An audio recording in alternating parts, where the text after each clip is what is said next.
the secret master who taught Jesus the mysteries of Enoch. The story. They erased from the Bible. Before Jesus became the master, he was the apprentice. Before his words echoed through the centuries, he heard words that were never written in the Gospels. Before he taught about the kingdom of heaven, someone showed him that this kingdom had layers, secrets, dimensions that the official religion preferred to keep hidden.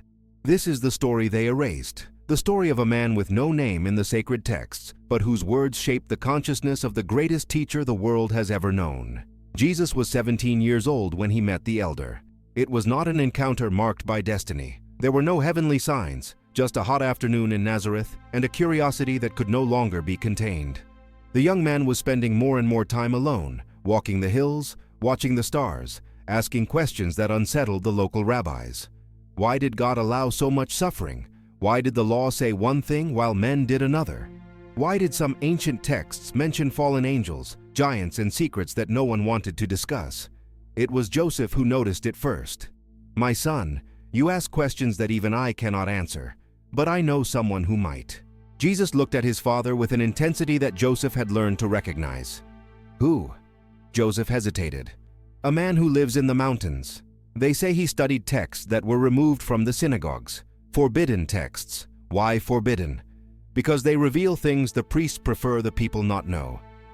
3 days later, Jesus was climbing a narrow, rocky trail. The sun burned, but he did not stop. In his hands he carried only water and bread. In his chest, an expectation he could not name. The cave appeared as the sun began to set. It was not large, not impressive, but something about it suggested permanence, as if it had been inhabited for a very long time. Jesus stopped at the entrance. "Is anyone there?" A voice came from inside, calm and hoarse. "Come in, young man from Nazareth. I have been waiting for you." Jesus entered. His eyes took a few seconds to adjust to the dimness. The elder was seated on a worn mat, surrounded by scrolls of parchment. His face was marked by deep wrinkles, but his eyes shone with a disturbing clarity. "How do you know who I am?" The elder smiled. "Your father visited me a week ago, but I already knew of you before that. For years I have watched the boy who asks too many questions." Jesus sat down without being invited. "What do you know that the rabbis do not?" The elder picked up one of the scrolls. "It is not that they do not know, it is that they chose to forget."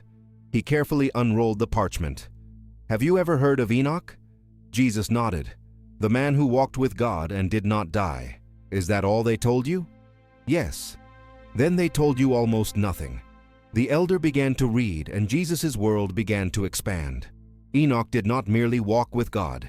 He was taken up to the heavens, to the secret places, to the halls where the angels decide the fate of men. He saw the Watchers, those who descended to earth and mingled with the daughters of men. He saw how forbidden knowledge was given to humanity: metallurgy, astrology, sorcery, the arts of war. He saw the corruption that nearly destroyed the world, and he saw the judgment. Jesus listened, motionless. Why was this removed from the scriptures? Because it reveals that evil does not come only from men. It reveals that there are forces beyond our comprehension, battles beyond what we see, cosmic conspiracies that the priests cannot control with their simple laws. It is easier to say that sin is merely human disobedience than to admit that the universe is more complex and dangerous than we imagine.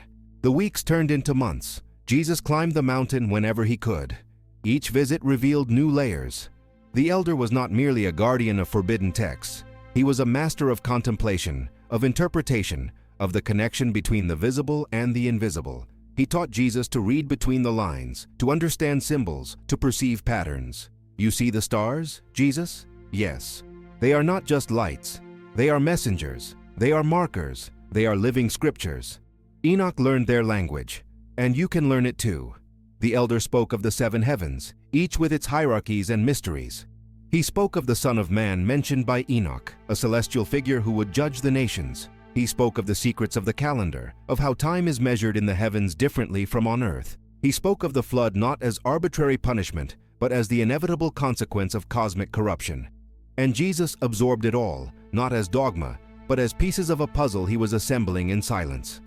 One afternoon, the elder asked, "Why do you come here, Jesus? To learn?" "No. You come because you feel that something is wrong with what they taught you. You come because you perceive the difference between religion and truth." Jesus was silent.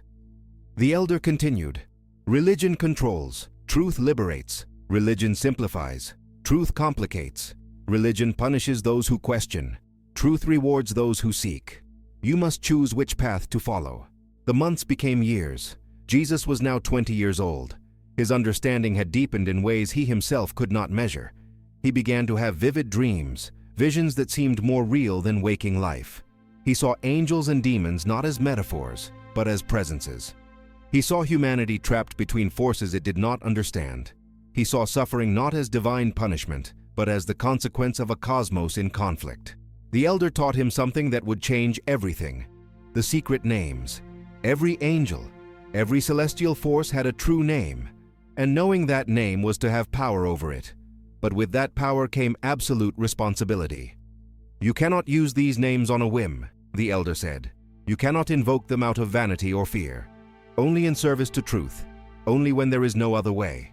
Jesus engraved each name in his memory: Michael, Raphael, Gabriel, Uriel, but also the names of the fallen: Azazel, Semyaza, the watchers who had corrupted humanity. Knowing their names was understanding their tactics. The elder also revealed the secrets of healing, not the superficial healing that physicians practiced, but the deep healing that touched the spiritual root of illness. Every sickness has two causes, he explained: the physical cause, which everyone sees, and the spiritual cause, which few perceive. A man falls ill not only because his body fails, but because his connection to the divine has been broken. When you restore that connection, the body heals itself. Jesus practiced first on wounded animals, then on the poor, whom no one else helped. And it worked. Not always, not magically, but it worked. One night he woke up sweating. He climbed the mountain even in the dark. The elder was awake, as if waiting. "I saw something." The elder nodded. "Tell me." "I saw the world on fire. I saw the righteous separated from the corrupt. I saw a new order being established. I saw myself at the center of it all. But I do not know what it means." The elder took a deep breath. "It means you are ready to understand Enoch's true purpose." He took a different scroll, older, more worn. Enoch did not write only about the past. He wrote about the future. He saw the final judgment, saw the Messiah, saw the restoration of all things, and he left instructions. What kind of instructions? Instructions on how a man can become a bridge between heaven and earth, how he can bring divine mysteries to human understanding, how he can initiate the transformation the prophets promised. Jesus felt something move within him, not fear, but recognition. "You are saying that The elder raised his hand. "I am saying nothing. I am only showing what Enoch left. What you do with it is your choice. But know this: whoever brings light into darkness always suffers. Whoever reveals secrets is always persecuted. Whoever challenges power always pays the price." There was a long silence. Then Jesus asked, "And you? Why did you not do it?" "I was not called. I am only the guardian. You are the bearer." Jesus looked at his hands, then at the sky through the cave's opening. "I do not know if I am ready. No one ever is. But the hour does not wait for readiness." The following years were of silent preparation. Jesus continued visiting the elder, but now the conversations were different. They were about strategy, about how to communicate complex truths to simple people, about how to use parables to hide and reveal at the same time, about how to gather followers without creating an institution that would become as corrupt as the existing ones, about how to plant seeds that would germinate centuries later. The elder taught him the art of penetrating observation. When you speak to someone, do not listen only to their words. Listen to what they do not say. See how their eyes move, how their hands tremble, where their voice falters. There lies the truth they themselves do not admit. Jesus practiced this in the streets of Nazareth. He observed merchants, beggars, children, priests, and he began to see patterns. He saw how pride masked fear, how anger concealed pain. He also learned about the power of presence. You do not need to speak much to transform a space. Your presence, if aligned with the divine, already does the work. People will feel something. They will not know how to name it, but they will feel it. Jesus began to cultivate that quality. Conscious silence, deliberate movement, penetrating yet compassionate gaze. The elder taught practices: deep meditation, conscious fasting, night vigils under the stars, techniques to expand perception, to hear beyond human noise, to see beyond the material veil. Jesus practiced everything with fierce discipline. His body grew thinner, but his presence grew more intense. People began to notice something different about him, an authority that did not come from titles, a wisdom that did not come from schools. When Jesus was 29, the elder said, "The time is almost here. You will soon begin your true journey. But first, you must understand one last thing." What? Enoch's secret is not just knowledge, it is sacrifice. He ascended to the heavens, but descended transformed. You too will have to descend, to enter the darkest places of human experience. Only then can you offer true light. Jesus spent 40 days and 40 nights on the mountain, not in the elder's cave, but higher up, completely alone. He faced hunger, thirst, cold, hallucinations, inner demons that took external forms. He faced doubts, temptations, the desire to give up.